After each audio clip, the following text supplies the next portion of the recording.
The sharp crack of expensive leather shoes against worn studio floorboards seemed impossibly loud in the quiet space, and Kellan Donovan felt every eye turned toward him like he had just interrupted a sacred ritual. He stood in the doorway of the community pottery studio, his tailored charcoal suit completely out of place among the paint-splattered aprons and clay-dusted workbenches, wondering if his assistant had deliberately sent him to the wrong address as some kind of elaborate joke. But no, this was the place, and he was actually going through with this ridiculous idea his therapist had suggested after his last stress-induced hospital visit. "You must be our 6 o'clock," a woman's voice called out from somewhere behind a massive kiln. "Give me just a second." "I'm elbow-deep in glaze right now." Kellan adjusted his silk tie, then immediately regretted the gesture when he saw clay dust floating through the air like snow. His suits cost more than most people's monthly rent. What was he thinking? He could be reviewing the quarterly reports for his pharmaceutical empire right now, or finalizing the merger with that European distributor, or literally anything more productive than standing in a converted warehouse that smelled like wet earth and artistic ambition. Then she appeared from behind the kiln, and something shifted in his chest. She was wiping her hands on a rag that had probably been white in another lifetime, her dark hair pulled back in a messy bun that defied gravity with what appeared to be a pencil stuck through it. Clay streaked across her left cheekbone like war paint, and her gray eyes assessed him with an expression that fell somewhere between amusement and exasperation. She wore faded jeans and a blue tank top beneath a splattered apron that read "Handle with care" in peeling letters. "I'm Petra Vaughn," she said, extending a hand before noticing it was still slightly damp. She withdrew it with a laugh that seemed to echo off the high ceiling. "Sorry, occupational hazard. Let me guess, corporate stress relief. Is it that obvious?" Kellan found himself responding with more honesty than he typically allowed. "The suit, the watch that probably costs more than my car, and the expression that says you'd rather be getting a root canal." Petra gestured toward a row of hooks on the wall. "There are aprons over there. Unless you plan to ruin that very expensive-looking ensemble." Kellan shrugged off his jacket, draping it carefully over a clean chair that seemed to exist solely for that purpose, then rolled up his sleeves. The apron he selected had a faded picture of a cat wearing sunglasses and the phrase "too cool for bowls" printed across the front. Petra made a small noise that might have been a suppressed laugh. "Perfect choice," she said, her eyes sparkling. "Very CEO. How did you know I was a CEO?" "Lucky guess. Plus you have that whole commanding presence thing going on. I bet people jump when you walk into a room." She moved toward one of the pottery wheels, her movements fluid and confident in this space that was clearly her domain. "Come on. Let's see if we can get some of that tension out of your shoulders before you have a stroke." Kellan followed, hyper-aware of how close she was as she gestured for him to sit at the wheel. The stool was lower than he expected, and he felt awkward folding his 6'2" frame onto it. Petra pulled up another stool beside him, close enough that he could smell something floral in her hair beneath the earthy scent of clay. "First lesson," she said, pulling a lump of clay from a covered bucket. "Clay doesn't care about your status, your money, or your plans. It does what it wants unless you learn to work with it, not against it." She slapped the clay onto the wheel with practiced ease. "Kind of like life, actually. Sounds like something my therapist would say, smart therapist." Petra's hands moved over the clay, centering it with quick, assured movements. "Okay, watch this first. The key is getting it centered. Everything falls apart if you don't have a good center." Kellan watched, mesmerized despite himself, as her hands guided the spinning clay. There was something almost hypnotic about the way the formless lump became smooth and symmetrical under her touch. Her fingers pressed and coaxed, firm but gentle, and he found himself thinking about control and surrender in ways he hadn't since business school. "Your turn," she said, standing and gesturing for him to take over. "Hands here and here. Don't be afraid of it." He placed his hands where she indicated, and immediately the clay wobbled off center. Petra moved behind him and he felt the heat of her body as she reached around to guide his hands with hers. "Feel that?" she asked, her voice close to his ear. "You're fighting it. Relax, let yourself work with the momentum." Kellan's heart was racing in a way it hadn't since his first hostile takeover, and it had nothing to do with the clay. He could feel the calluses on Petra's palms, the strength in her fingers as they pressed over his, and something about the intimacy of the moment cut through every defense he had spent years building. The clay centered under their combined touch. "There," she said softly. "See. You just needed to stop trying to dominate it." She stepped back, and the loss of her warmth felt like a physical thing. Kellan kept his hands steady, maintaining the center through sheer force of will, because he absolutely could not look at her right now with his pulse hammering like a teenager on a first date. "Good," Petra said, professional once more. "Now let's try to pull up the walls. Press your thumbs down gently in the center while supporting the outside with your fingers." The next hour passed in a blur of instruction, failed attempts, and laughter. Kellan couldn't remember the last time he had been genuinely bad at something, and instead of frustrating him, it was oddly liberating. When his third attempt collapsed into a lopsided mess, he actually laughed, the sound rusty from disuse. "Well, you're not going to give me competition anytime soon," Petra teased, using a wire tool to remove his latest disaster from the wheel. "But you're getting the feel of it. Most beginners give up after the first failure. I didn't build a multi-billion-dollar company by giving up easily." "Multi-billion with a B," Petra's eyebrows rose. "Okay, Mr. Big Shot, show me that determination. One more try before we call it a night." This time, something clicked. The clay stayed centered. The walls pulled up not perfectly but recognizably as a bowl. Petra made an encouraging noise and Kellan felt absurdly pleased, like a kid getting a gold star. "That's really good," she said, and her voice held genuine warmth. "Look at you being teachable." When the lesson ended, Kellan realized he hadn't checked his phone once. 2 hours had passed, and he had been completely present in a way he hadn't experienced since before his company went public. He cleaned up slowly, reluctant to return to the world waiting outside the studio door. "Same time next week?" Petra asked, wiping down her work area. "Assuming this wasn't completely horrible for you." "It wasn't horrible at all." Kellan stripped off the ridiculous apron, aware of how his dress shirt was now wrinkled and slightly damp. "Same time next week." He left the studio with clay dust on his shoes, and his mind quieter than it had been in months.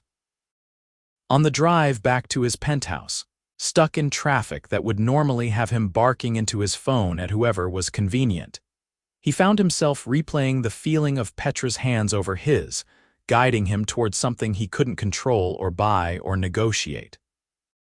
His assistant looked startled when he walked into the office the next morning, actually smiling. "Did something good happen, sir?" Marcus asked carefully. "I made a bowl last night," Kellan said, and the absurdity of the statement made him smile wider. "Well, the beginning of a bowl." Marcus nodded slowly, clearly wondering if the stress had finally broken his boss's mind. The week crawled by with agonizing slowness. Kellan threw himself into work with his usual intensity, closing a deal with a hospital chain that would expand his company's reach across the Midwest, sitting through endless meetings about drug development pipelines and FDA approvals, and reviewing financial projections that should have excited him but felt strangely hollow. He kept finding his mind wandering to the studio, to the smell of clay and the sound of Petra's laugh. When Thursday arrived, he left the office at 5 sharp, ignoring Marcus's shocked expression. Traffic was hell, and Kellan drummed his fingers on the steering wheel of his Mercedes, uncharacteristically anxious that he might be late. He arrived with 2 minutes to spare, and his heart did something complicated when he saw Petra already at the wheel, working on a tall vase with graceful curves. She looked up when he entered, and her smile seemed genuinely pleased to see him. "You came back," she said. "I was only 50-50 on whether you would." "Why?" Because people like you usually decide they've satisfied their curiosity and move on to the next thing. Pottery requires patience and practice. Not exactly typical CEO traits. You don't know me well enough to stereotype me, Kellan said, but there was no heat in it. True. Petra finished shaping the vase and carefully removed it from the wheel. So prove me wrong. Let's see if you remember anything from last week. He did remember, muscle memory kicking in as he centered the clay with more confidence than before. Petra watched with her arms crossed, nodding approval when he successfully started pulling up the walls of what might actually become a functional bowl. Much better, she said. You practiced, didn't you? I watched some videos on centering techniques. Of course you did. You probably studied them like homework. But she was grinning, taking the sting out of the words. Come here, let me show you how to shape the rim. Again, that dangerous closeness, her body warm beside his as she demonstrated the technique. Kellan's concentration fractured, but he forced himself to focus on her words, not the way a strand of hair had escaped her bun and curled against her neck. You're holding your breath, Petra observed. Relax, I'm relaxed. You're really not. She touched his shoulder, and even through his shirt he felt the contact like electricity. Your shoulders are up around your ears. What's got you so tense? He thought but didn't say. Instead, he deliberately exhaled and dropped his shoulders, willing his body into something approximating calm. They fell into a pattern over the next few weeks. Thursday evenings became sacred, blocked out in his calendar with the same priority as board meetings. Kellan found himself looking forward to the studio with an anticipation that both thrilled and terrified him. He was Kellan Donovan, the man who had built a pharmaceutical empire from a single patent and a lot of audacity. He didn't do anticipation. He made things happen. But with Petra, he couldn't make anything happen. He could only show up, week after week, and hope she looked forward to seeing him even a fraction as much as he looked forward to seeing her. Their conversations expanded beyond pottery. He learned she had studied art in college, spent 2 years teaching English in Japan, where she had fallen in love with traditional ceramic techniques, and opened the studio 3 years ago with money inherited from her grandmother. She lived in a converted loft above a bookstore with a cat named Galileo and more plants than any reasonable person needed. She loved thunderstorms, terrible horror movies, and coffee so strong it could probably strip paint. He told her things he never shared. About growing up poor in Detroit, about his mother who worked 3 jobs to keep him in school, about the scholarship to MIT that changed everything. About the loneliness of success, how every relationship felt transactional, how he couldn't remember the last time someone touched him without wanting something. That's really sad, Petra said one evening, and the genuine empathy in her voice made his throat tight. Everyone deserves to be touched just because they are human, not because of what they can do for someone. She reached out and squeezed his hand, casual and brief, but it burned through him like fire. By the 8th week, Kellan had a shelf in his office dedicated to the pottery he'd made in her class. The bowls were imperfect, slightly lopsided things that his designer probably wanted to throw away, but he kept them like trophies. His assistant had stopped asking questions about his Thursday absences, and his executive team had learned to schedule around them. Then Marcus mentioned carefully that the board was asking questions. They're concerned about your focus, Marcus said, looking uncomfortable. The Reynolds merger has stalled because you missed 2 conference calls last month. I didn't miss them, I rescheduled, because of a pottery class. Kellan's jaw tightened. I'm allowed to have a life outside this company. Of course you are, sir, I'm just relaying their concerns. Marcus hesitated. They're worried you're burning out. There's talk of suggesting you take a leave of absence. The thought of losing his company, even temporarily, sent ice through his veins. But underneath that panic was something else, something that whispered maybe that wouldn't be the worst thing. He pushed the thought away, horrified by his own disloyalty to the empire he'd built. That Thursday, he arrived at the studio distracted and tense. Petra noticed immediately. "What happened?" she asked, studying his face. "You look like someone kicked your dog." "Work stuff, it's fine." "Kellan." She put down the tool she'd been holding and gave him her full attention. "Talk to me," so he did, the words spilling out in a rush. The board's concerns, his own confusion about priorities, the fear that he was losing his edge, losing what made him who he was. Petra listened without interrupting, her gray eyes serious. When he finally wound down, she was quiet for a moment. "Can I tell you something?" she said finally. "When you first walked in here, you looked like you were dying. Not physically, but inside where it counts. You moved like every muscle hurt and your eyes were just blank. These past 2 months I've watched you come back to life. You laugh now. You're present. You're actually living, not just surviving. But maybe that makes me weak. Maybe I can't have both." "That's the stupidest thing I've ever heard." Her vehemence startled him. "You think being human makes you weak. You think caring about something besides profit margins means you've lost your edge." She shook her head, frustration evident. "The strongest people I know are the ones who stay soft in a world that wants to harden them." "I don't know how to be soft," Kellan admitted. "I only know how to fight. Then learn. That's what you've been doing here, isn't it?" Learning to work with the clay instead of fighting it. She stepped closer, and he could see flecks of gold in her gray eyes. His heart hammered against his ribs. "Maybe I'm learning more than pottery," he said quietly. "Yeah." Her voice had gone soft. "What else are you learning?" "That I've been alone for a really long time, that I'm tired of it." He took a breath, feeling like he was jumping off a cliff. "That when I'm with you, I don't want to be anywhere else."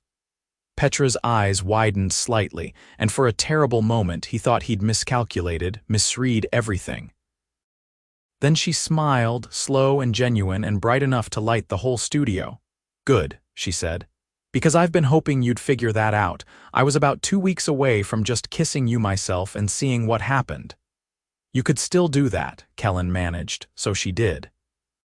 Her lips were soft and tasted like the coffee she always drank during lessons, and kissing her felt like coming home to a place he'd never been.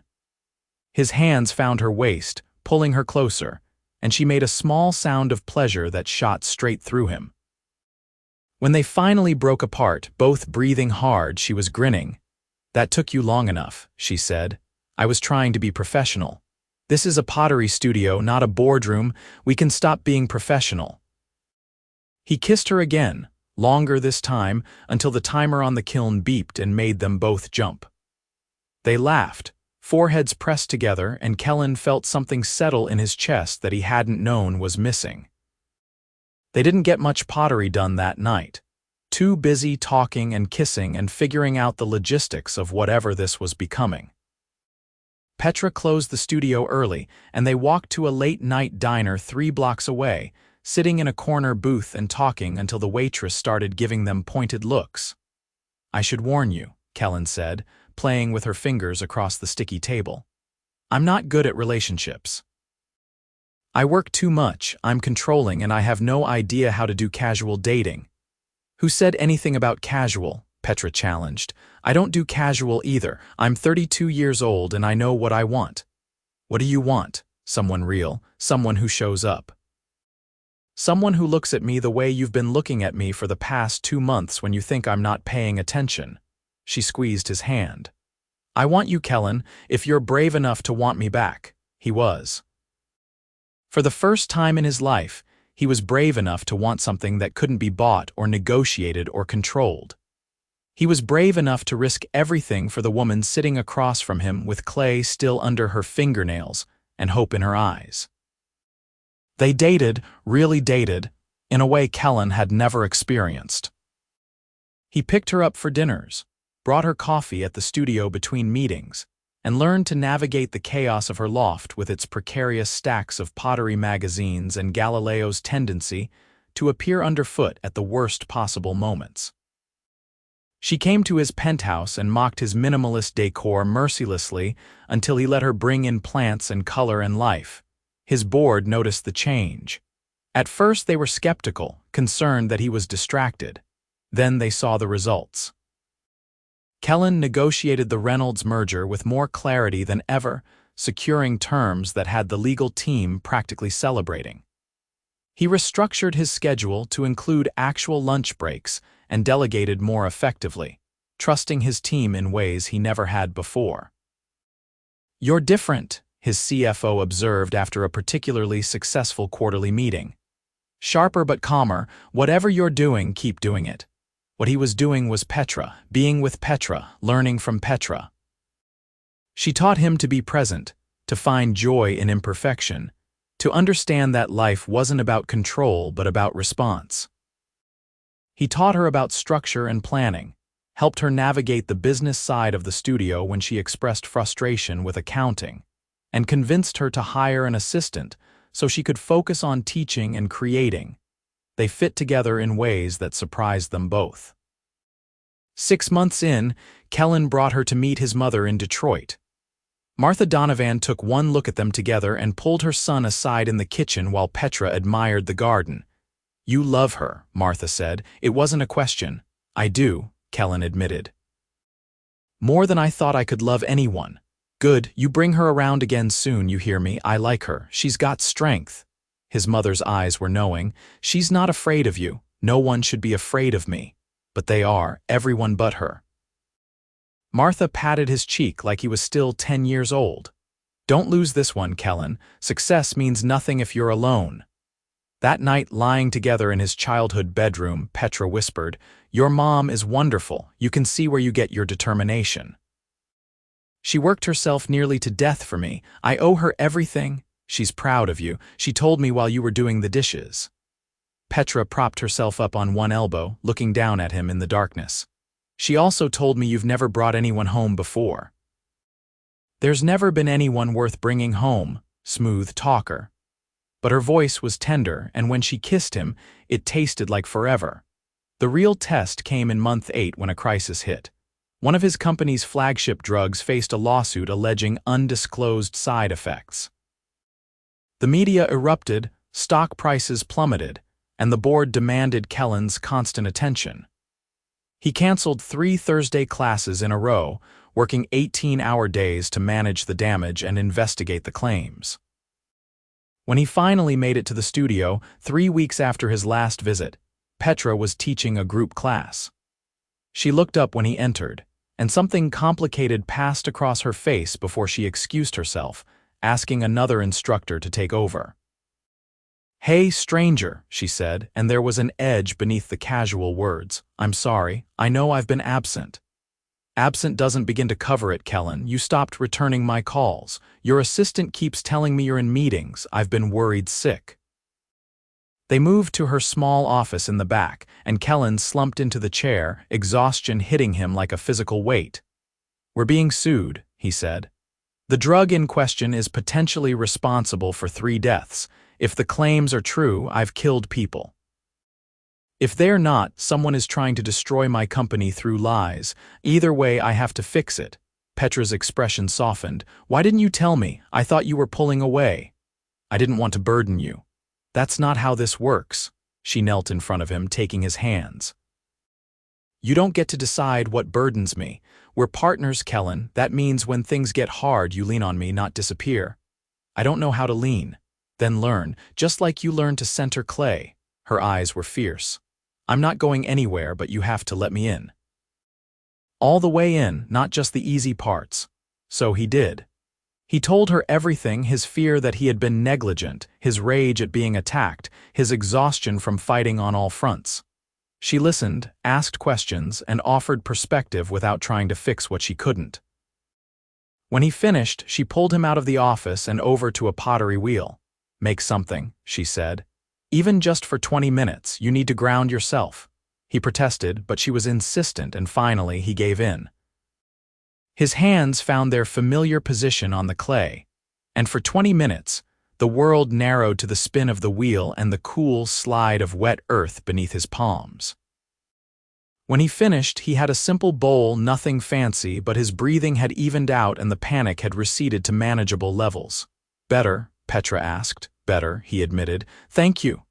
That's what I'm here for." "Well, that and the kissing." He actually laughed, and she grinned, pleased with herself. The lawsuit investigation took 3 months and resulted in complete exoneration. The claims were fabricated by a competitor trying to damage his market share, and Kellan's legal team crushed them so thoroughly that they filed for bankruptcy within weeks.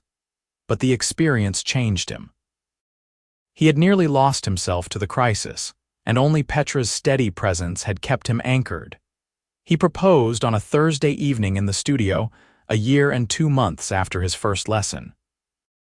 He had commissioned a custom ring with a band that incorporated a thin line of clay fired to ceramic, worked in silver by a jeweler Petra admired.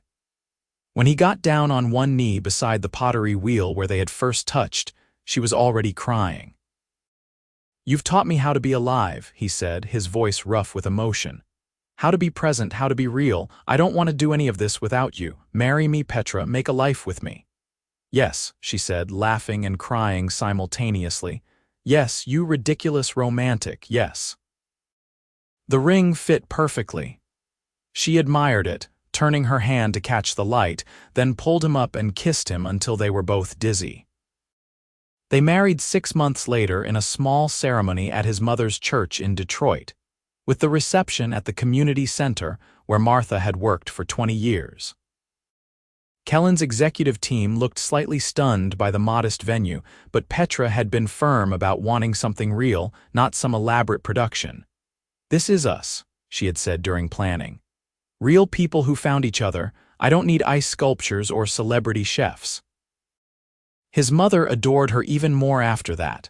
For their honeymoon, they went to Japan, visiting the pottery studios where Petra had studied years before. Kellan watched her work alongside masters, her hands confident and sure, and felt overwhelming gratitude that she had chosen him, had seen past the armor to the man underneath. They returned to build a life that worked for both of them. Kellan remained CEO but restructured his role, bringing in a president of operations to handle day-to-day management while he focused on strategy and vision. He left the office by 6 most nights, arrived home to Petra and Galileo and whatever creative project she was excited about, and felt more successful than any merger had ever made him. Petra expanded the studio, opening a second location and developing a program for at-risk youth to learn pottery as therapy. Kellan's company sponsored the program, and watching her work with troubled teenagers, patient and encouraging and firm, made him fall in love with her all over again. 2 years into marriage, they bought a house with a big yard and space for both a home studio for Petra and an office for Kellan. She got pregnant the following spring, and Kellan discovered that no business achievement compared to the terror and joy of impending fatherhood. Their daughter arrived on a Thursday evening as if she knew that was the day her parents had fallen in love. They named her Martha, for his mother, with Rose for a middle name after Petra's grandmother. The first time Kellan held her, this tiny perfect being with Petra's gray eyes and a full head of dark hair, he wept. "She's so small," he whispered, terrified and awed. "You'll be great," Petra assured him from the hospital bed, exhausted but glowing. "You learned pottery, didn't you?" "You can learn this." He did learn, approaching fatherhood with the same determination he had brought to business and pottery. He changed diapers and walked the floor at 3 in the morning and read picture books with full character voices until Martha giggled. He built a successful company, yes, but his greatest achievement was the family he came home to every night. Years later, when Martha was 5 and showing early signs of her mother's artistic talent, Kellan stood in the doorway of their home studio watching Petra guide their daughter's small hands on a lump of clay. The scene was so perfectly full circle that it made his chest ache. Petra looked up and caught him watching. She smiled, that same bright smile that had caught him a lifetime ago. "Want to join us?" she called. "We're making bowls." "I'm coming," he said, moving into the room that smelled like earth and creation and home. He sat down at the wheel beside his daughter, Petra's hand warm on his shoulder, and felt the profound contentment of a man who had learned the most important lesson life could teach. That success wasn't measured in deals closed or money earned, but in moments like these, surrounded by the people who made his heart race faster than any boardroom ever could. Martha laughed as her bowl collapsed into shapeless clay, and Kellan showed her how to start again, how to center the lump and work with it instead of against it. All the lessons Petra had taught him that first night in the studio when he had been lost and searching and desperate for something real. He had found it. He had found everything. And it had all started with a pottery class and an instructor whose hands had guided him toward not just creation, but toward life itself.